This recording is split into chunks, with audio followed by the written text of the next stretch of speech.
All right, everybody, welcome back for another deep dive. Yeah.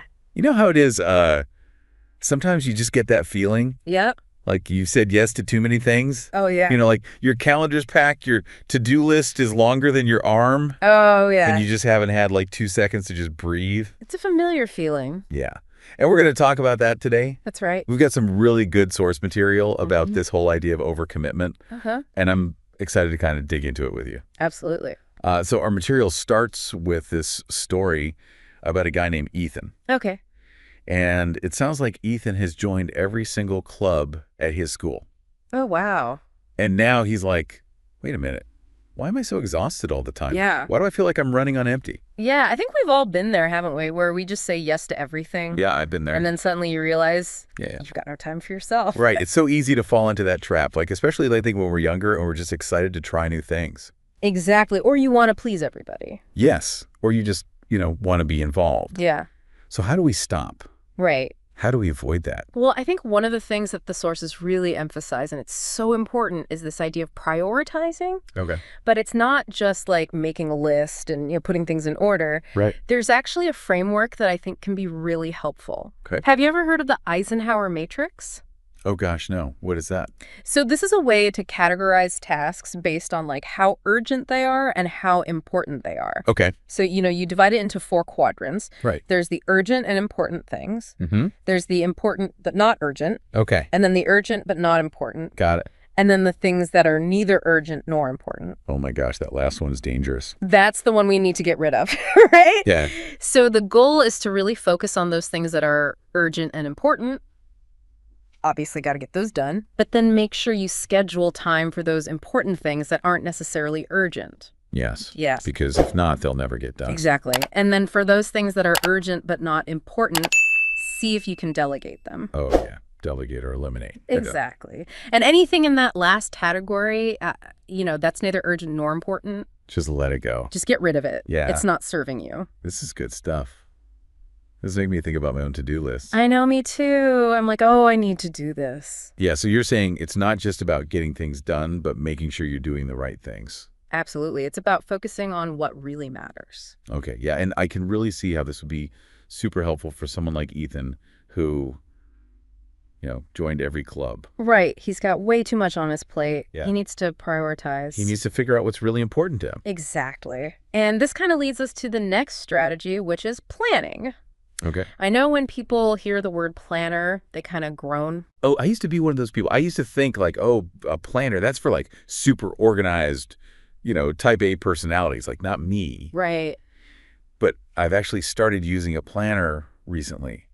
And oh my goodness. It's a game changer. It has really helped me so much. It helps you visualize all your commitments and make sure that you've got time for everything. Right. And it helps you not double book yourself. Exactly. And avoid those scheduling conflicts. Because that's always awkward. Yeah. When you've like accidentally told 2 people you're going to be in 2 places at once. Right. And you're like, oh no, what do I do? So what are some like planning techniques or like ways to use a planner? Well, there's all sorts of different things you could try. Okay.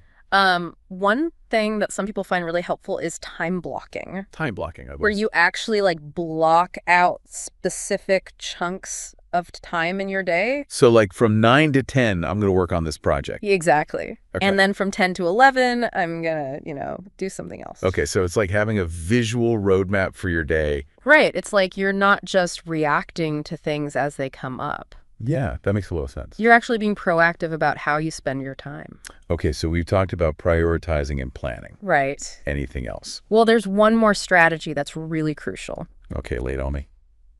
This is the one that I think a lot of people struggle with. Oh, no. And that is learning to say no. Oh, gosh. Yeah.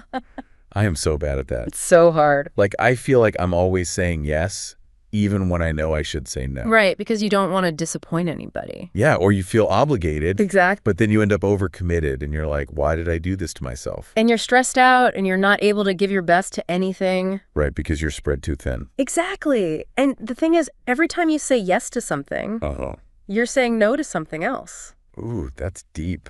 It is, right? I like that. Like you're saying no to maybe spending time with your family or working on a personal project. Or just like taking a nap. Or just relaxing, exactly. Yeah. So learning to say no is really about protecting your time and energy. It's like setting boundaries, right? Exactly. It's about setting boundaries with yourself and with other people. And saying, I respect myself enough to not overcommit. And I respect the things that I've already committed to enough to not, spread myself too thin. Exactly. And saying no doesn't have to be mean or anything. Right. You can be very gracious about it. Like, what would you say? You could just say something like, thank you so much for thinking of me, but I'm not able to take that on right now. Oh, that's good. I'm going to write that down. It's simple, but it's effective. Okay, so we've got 3 main strategies here. Yep. Prioritize, plan, and say no. Those are the big ones. Powerful stuff. I think so. And I feel like this is something that applies to way more than just joining too many clubs. Oh, absolutely. This is like life stuff. This is for work, for relationship. For everything. For your own personal goals, like how do you prioritize your time and energy to make sure you're focusing on the things that are really meaningful to you? That's such a good question. And it makes me think like, wow, we really do have so much control We do. over our own time and energy. We absolutely do. Even when it feels like we're being pulled in a million directions. Even when it feels like chaos. Yeah, exactly. We can still make conscious choices about what we say yes to. And what we say no to. And more importantly, what we choose to let go of. Ooh, I like that. Yeah, letting go is a big part of it. That's a great point to end on. Yeah, thanks for joining me for this deep dive. It's been a pleasure. I hope you learned something. Me too. I know I did. Until next time. See ya.